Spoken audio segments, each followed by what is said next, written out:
안녕하세요. 명화로 배우는 여성미술사 수강생 여러분. 오늘 8강에서는 프리다 칼로의 작품 세계와 영화 프리다를 같이 보도록 하겠습니다.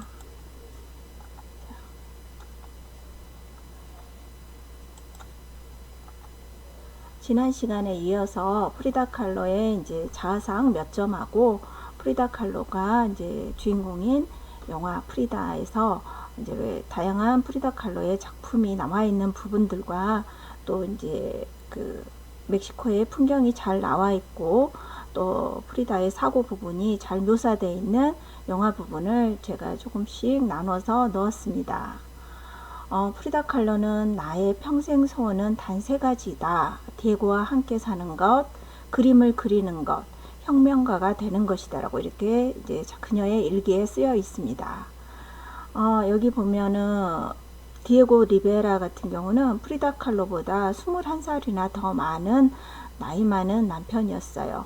하지만 이제 디에고 리베라가 당시 멕시코에서의 어떤 작가로서의 위상, 멕시코의 국민적인 영웅화가였기 때문에 디에고가 보여주는 어떤 예술적 성취가 또 프리다에게 상당한 영감을 주었고 또 예술적 성취를 이루는데 상당한 후원과 격려가 되었던 것 같습니다.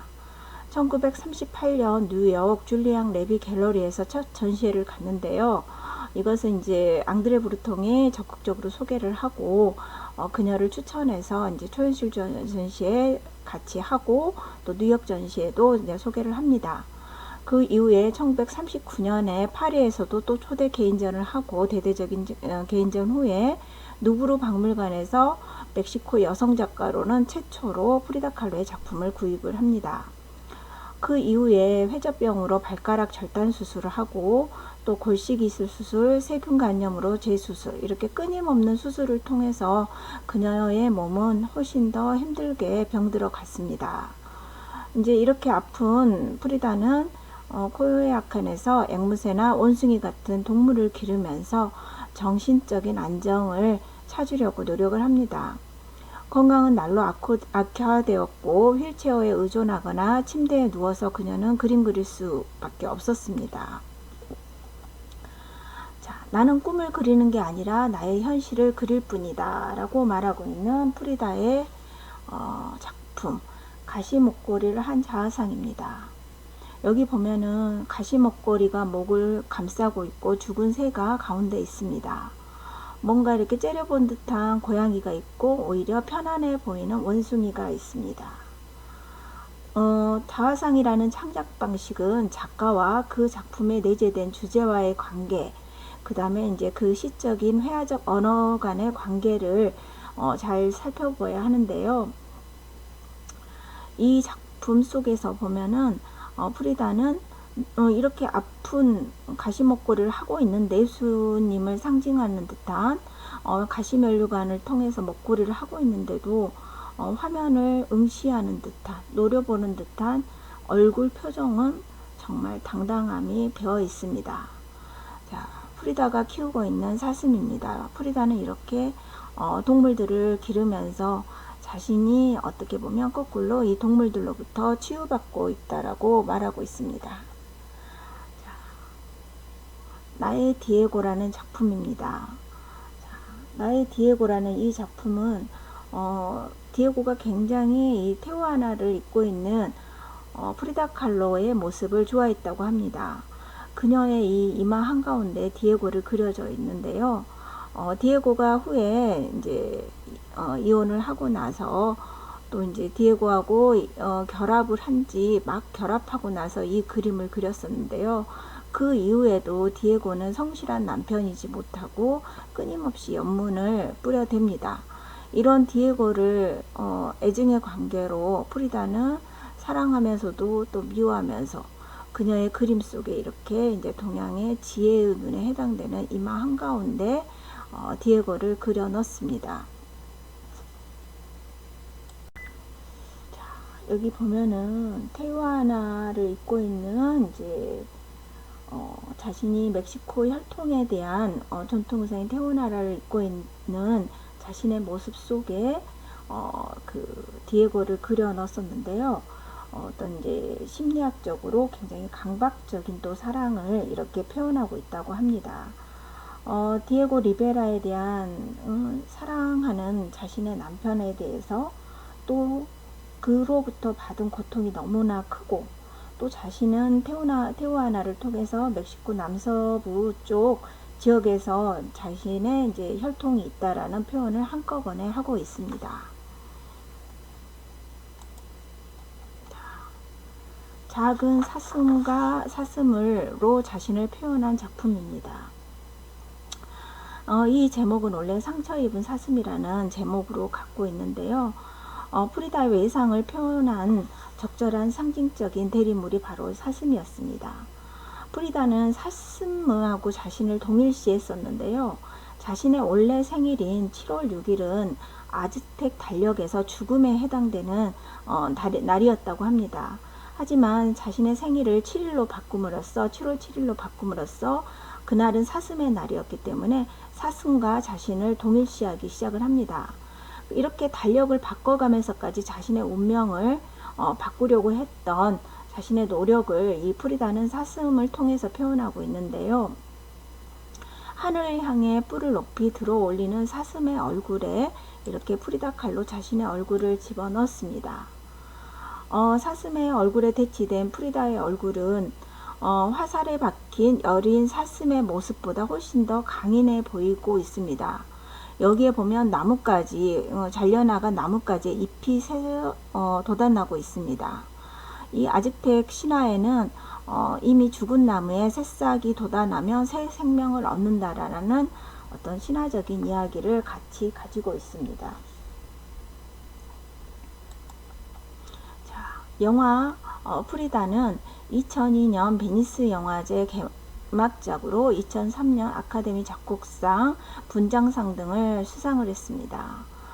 여기에는 이제 수많은 헐리우드 스타들이 등장을 했는데요. 여기 이제 주인공인 셀마 헤이액이 노래도 OST 이 노래도 부릅니다.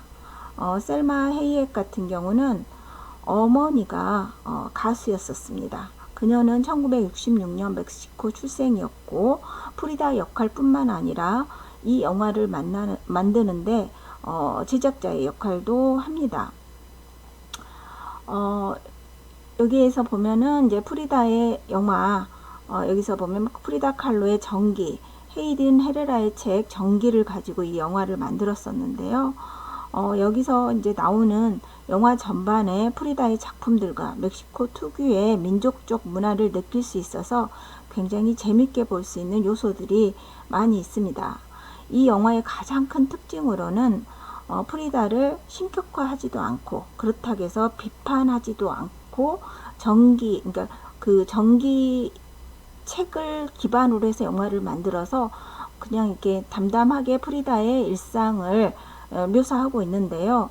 하지만 영화의 요소에는 애니메이션적인 어떤 그 요소들을 잘 넣어서 정말 화면이 또 아름답고 또 화면 가득 채우는 화려한 색채와 배경, 소품들, 또 이제 음악이 또 굉장히 이제 좋습니다. 자, 우리 프리다 칼로의 작품들을 좀 더 살펴볼 건데요. 그녀는 장애인, 양성애자, 공산주의자, 멕시코 천재아가 이렇게 붙여지는 이름들이 굉장히 많았습니다. 이렇듯 복잡하고 또 정체성조차 복잡한 이제 프리다 같은 경우는 자신의 몸에 새겨진 상처와 고뇌를 자신의 그림에 표현을 했었는데요. 일자 눈썹에 검은게 빛나는 눈동자, 프리다를 연기한 배우는 멕시코 출신 셀마 헤이액이고 이 영화의 주인공에서 공동 제작까지 그 다음에 이제 프리다의 10대부터 40대까지 아주 열심히 연기를 합니다. 영화의 초반부에는 소녀 프리다가 버스 사고로 참혹한 부상을 입는 순간부터 죽음 직전 전시회를 열기까지의 시간을 사랑과 예술이라는 두 축으로 이제 이어져 나갑니다. 여기서 이제 특히나 프리다 작품이 영화의 곳곳에 잘 등장을 하는데요. 여기서 보면 에드워드 노튼이라든가 애슐리 주드, 안토니오 반데라스 등 기라성 같은 배우들이 헤이액과의 인연으로 아주 작은 비중에도 이제 출연을 했다고 합니다. 이 뮤지컬 라이언 킹의 토니상 연출상을 수상했던 브로드웨이 출신 여성 감독 줄리 테이머의 두 번째 연출 작품으로 이 작품을 통해서 다양한 아카데미상 여우주연상 후보에도 오르고 또 이제 다양한 상을 받게 됩니다. 이게 화면 처음에 버스가 충돌하여 피범벅이 된 프리다의 몸 위로 물감 금가루가 흩뿌려집니다. 이 물감 금가루가 흩뿌려진다는 이 부분에서 아마 이제 상징적으로 영화를 통해서 아마 프리다가 이제 자신의 이제 삶을 화가로 전향할 것이라는 그런 예시를 보여주고 있습니다. 이때 보면은 그녀의 몸을 관통한 이 철제가 그 나무버스에 있던 손잡이였는데요. 해피르면 이게 이제 그녀의 척추, 오른쪽 다리 골절이 되는 증상과 맞물려 승객용 손잡이가 쇠막대기가 그녀의 자궁을 관통을 합니다.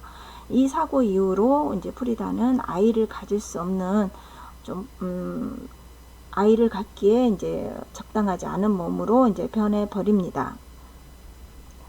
그녀는 이 사고 이후에 이런 스케치를 통해서 자신의 기억들을 되돌리고 있는데 뭔지 모르겠습니다. 디에고는 그 이후로 프리다를 이렇게 예술가 모임에 자주 데리고 다니고 같이 어울리면서 이제 프리다와 사랑에 빠집니다.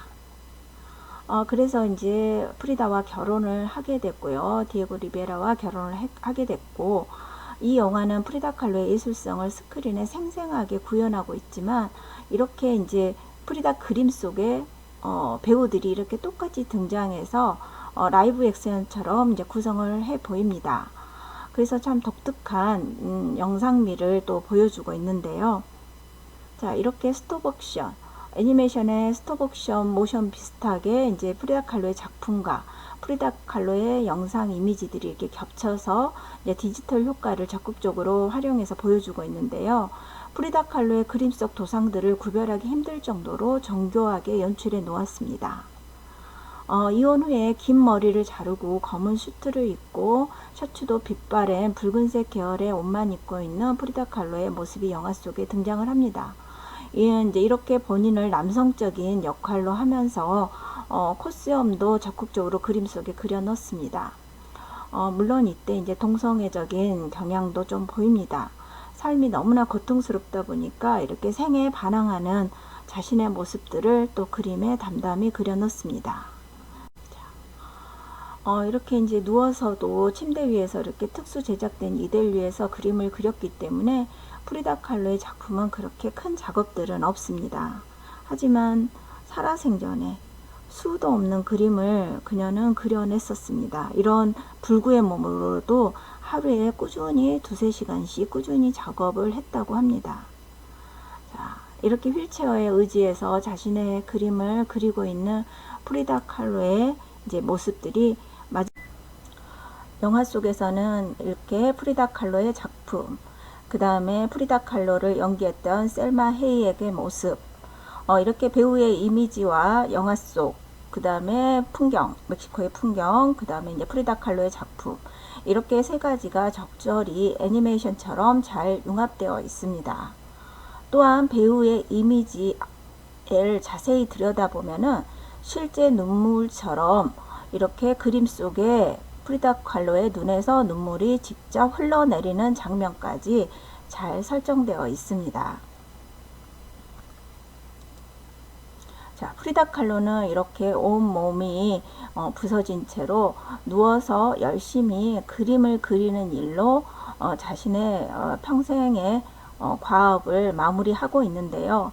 원래 제가 이제 영화를 따로 준비했었는데 이제 영화 부분을 좀 많이 넣었더니 이제 유튜브 자체적으로 이제 좀 저작권 문제에 이제 문제가 있었습니다. 그래서 이렇게 이제 캡처한 장면을 통해서 설명을 하고 할 수밖에 없기 때문에 좀 수강생 여러분들이 그 부분을 양해해 주시면 좋을 것 같아요. 그녀의 건강은 점점 악화되어 갔고 이제 그녀는 절실하게 죽음을 생각하지 않을 수 없었습니다. 죽음을 두려워하지 않는 아즈텍인들의 죽음을 더 큰 삶으로 나아가는 행복한 과정으로 생각하는 죽음의 이미지들을 다양한 이제 작품으로 묘사하곤 했는데요. 프리다 칼로의 일기를 보면 이렇게 나한테 날개가 있다면 발은 무엇에 쓸까? 이렇게 자신의 이제 그 소아마비 걸린 다리, 또 이제 교통사고로 이제 움직일 수 없을 때까지 줄곧 누워서만 있었기 때문에 프리다 칼로는 남편 디에고에게 나는 매장하지 말고 화장해 달라. 난 죽어서까지 누워 있고 싶진 않다. 이렇게 얘기하는데 영화 속 프리다 칼로의 모습은 너무나 처연해서 진짜 이렇게 보고 있으면 같은 여성으로서 또 여성 작가로서 그녀가 느꼈던 그 처절함은 진짜 연기한 셀마 헤이액이 연기도 잘했지만 너무너무 진짜 가슴이 아팠습니다. 우리가 이제 디에고 리베라가 프리다 칼로에게 고통도 주었지만 사실 프리다 칼로의 작품을 가장 인정해줬던 멕시코의 대가 중에 한 명이었습니다. 자, 프리다 칼로는 주로 이제 멕시코를 주제로 또 자신의 고통을 있는 그대로 표현했는데요. 1953년 4월 프리다 건강이 너무 쇠약해지자 디에고 리베라는 그녀를 위해 미술협회가 주관하는 회고 전시회를 서둘러 열어주었습니다. 이것은 그녀 생애의 마지막 축제가 되었는데요. 그녀는 침대에 누운 채 참석했었습니다. 디에고 리베라는 이제 당신 건강이 너무 위험하니까 그러지 마라라고 얘기했지만 이 전시회를 이제 프리다 칼로가 그냥 지나칠 프리다 칼로가 아니었죠. 프리다 칼로 전시회는 세상에 이제 프리다에 대한 인기도 있었지만 화제가 되어서 전시장 안에 관객들로 가득 메워졌었습니다. 모두들 불굴의 작가에게 진짜 찬사와 존경을 보냈고요. 누구보다도 프리다를 존경했고 프리다 작품에 대해서 평을 했던 디에고 리베라는 저는 그녀를 진짜 예술가로서 존경합니다. 또한 그녀의 작품은 혹독하리만치 고통을 표현한 고통의 시입니다. 이렇게 이제 표현을 합니다. 그리고 난 처음부터 프리다의 작품에서 눈을 뗄 수 없었다. 그녀는 진정한 이 시대의 예술가다. 이렇게 디에고 리베라는 프리다 칼로를 위해서 이제 전시회도 열어주었고 많은 관람객에게 자신의 아내이자 동료이자 동지였던 프리다 칼로의 작품을 이렇게 얘기해주고 있습니다. 프리다 칼로가 이렇게 이제 침대를 누운 채로 자신의 전시장에 등장하는 모습인데요. 이렇게 불굴의 의지를 가진 프리다 칼로의 환한 미소로 이렇게 답을 하고 있습니다. 또 이제 그녀를 아는 친구들 모두 멕시코 벽화운동의 선조인 아들 박사도 이때 참석을 했는데요. 가수 콘차 미첼이 그녀가 좋아하는 민요 불쌍한 사슴을 또 멕시코 이제 전통음악을 통해서 노래해주는 장면이 있는데 제가 사실은 영화 속에 그 장면이 너무 멋있어서 생생하게 담았었습니다. 근데 이제 저작권 문제라든가 프리다 이제 재단 자체에서 프리다의 작품들을 굉장히 아직 이제 저작권 문제가 이제 프리다 같은 경우는 대중적으로 풀려 있지 않은 상태이기 때문에 좀 이해를 해주시면 좋을 것 같고요. 불쌍한 사슴 가수 콘차 미첼의 노래는 영화를 통해서 한번 들어보시면 정말 이건 프리다를 위해서 만든 노래다 할 정도로 되게 이제 프리다하고 굉장히 색깔이 맞아 있습니다. 전시 이후 프리다는 급격히 건강이 악화되어서 벨라스코 박사와 파릴 박사에 의해서 무릎 아래가 절단되었고요.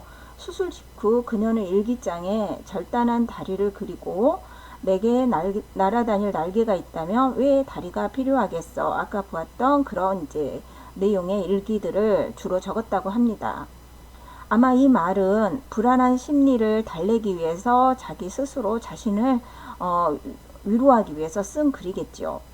이미 그녀는 더 이상 그림을 그리기 힘들었고 심한 통증을 없애기 위해 다량으로 약물을 복용했기 때문에 또 우울증도 함께 시달렸습니다. 1954년 4월 너무나 고통스러워 자살을 시도했다가 이때 막시즘은 병든 자에게 건강을 주리니 라는 얼마 전에 봤던 그 작품을 했었고요. 자신의 건강과 행복을 지켜주는 구원자의 모습을 묘사한 스탈린의 초상이 있는 자화상 같은 정치적 신념이 있는 작품을 그렸습니다. 자, 이제 프리다는 자신의 생일을 보낸 일주일 후인 7월 13일 47세의 나이로 합병증인 폐렴에 걸려 사망하였습니다. 죽기 전날 아직 7일 남은 결혼 25주년 기념일을 위해 사둔 반지를 남편에게 선물로 주었는데요. 아마 자신의 죽음을 애감한 듯 합니다. 일기장은 마지막 장에 행복한 퇴장이 되기를 바란다. 그리고 다시는 돌아오지 않길 바란다. 그녀의 당당했던 성품을 대변하는 말이 적혀 있습니다. 다음날 폭우가 내려 그녀의 죽음에 대한 슬픔을 보여준 듯하고 디에고는 흰 셔츠를 입고 고통 없는 세상으로 떠난 프리다를 따라 추모식이 열린 미술 궁전까지 동행했습니다. 그녀의 관은 뚜껑 없이 별과 낫, 망치가 그려진 붉은 기로 덮여져 돌로레스 화장터로 옮겨졌고요. 그녀가 태어나고 살았던 푸른 집은 프리다가 사망한 후 1958년 그녀의 그림과 집을 정부에 혼납하면서 프리다 칼로 미술관으로 개조했습니다. 코요아칸에 있는 아름다운 푸른 집에 가면 그녀가 누워서 말년을 보냈고 영원한 안식처로 삼았던 침대를 그대로 볼 수 있습니다. 자, 이제 프리다는 이번 강의까지 해서 마무리를 하고요. 마지막 프리다의 작품 비바라 피다, 인생 만세, 생애 만세, 기쁨, 멋진 인생. 프리다가 다시 태어난다면 더 이상 고통 없이 살기를 바라면서 8강 프리다 칼로의 작품 3개는 마무리하도록 하겠습니다. 그녀의 강렬한 삶이 주는 인상을 승화시켜서 프리다는 자신의 삶과 예술을 수동적인 여성의 역할에서 벗어나 항상 자기 삶의 주체였고 주체적인 여성, 자신의 자화상을 그려냈습니다. 이상으로 8강 강의를 마무리하도록 하겠습니다. 다음 시간 9강에서는 지금까지 이제 주로 살펴봤던 나혜석, 판이랑 프리다 칼로의 작품을 비교해 가면서 또 이제 여성주의 페미니즘 운동을 이끌었던 최초의 여성 작가들에 대해서 더 살펴보도록 하겠습니다. 이상 수업을 마치도록 하겠습니다. 감사합니다.